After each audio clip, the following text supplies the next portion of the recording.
Le cœur de l'homme. Ce sachet, c'est l'œil de l'homme qui est la fenêtre de son cœur, de son âme. L'homme est dévoré d'ambition. Tout l'or de la terre ne peut combler son désir. Le cœur humain est insatiable. Donner à l'homme toutes les richesses de la terre, attribuer-lui tous les honneurs du monde, son désir reste insatiable. Sa satisfaction ne sera jamais complète. Il en est ainsi et il en sera ainsi.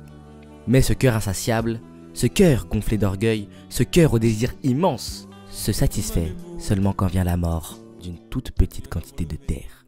Cette citation est une citation du Sac, un conte ouest-africain, qui est notre source d'inspiration à moi et à mon scénariste pour Raglan, notre histoire qui prend place dans une réinterprétation du vaste empire Edo, l'un des plus grands empires que l'Afrique ait connu, où son empereur Adéoti, tout aussi puissant et souverain qu'il est, va, par excès d'amour et excès d'ambition, peut-être péricliter tout ce qu'il a bâti et bien plus. Cette histoire a plusieurs intentions. La première est de représenter, de magnifier l'un des plus grands empires du continent, en montrant toute l'ingéniosité, la technique et la technologie que faisaient preuve ses habitants il y a des centaines d'années, et de montrer une Afrique différente de ce qu'on a l'habitude de voir dans les médias ou même dans les autres œuvres d'art. Comme par exemple en représentant les murs Iyanu, qui est la structure humaine la plus grande devant la muraille de Chine, ou même tout le travail de bronze et d'armure pour faire de belles statues, de beaux masques et aussi de belles armures. Mais cette histoire a aussi une autre intention, celle d'apporter à la fiction et à l'humanité la sagesse et les valeurs africaines.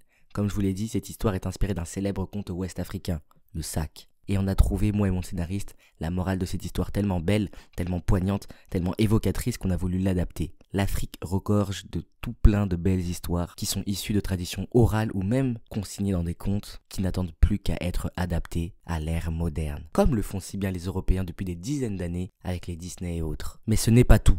Cette histoire, Raglan, fait aussi partie d'un recueil de bandes dessinées qui a pour but de mettre en avant les cultures africaines. Dans ce recueil, on aura notamment droit à une histoire post-apocalyptique se déroulant au Congo qui part de la situation actuelle en République démocratique du Congo. Une autre qui aura pour but de vous faire découvrir la nourriture sénégalaise. Une autre encore qui conférera au masque traditionnel africain des pouvoirs de super-héros. Et encore bien d'autres. C'est Tama. Mais en réalité, ce projet est proche de l'échec, car nous n'avons pas obtenu le financement souhaité pour imprimer les livres. Donc, cette vidéo est un ultime appel.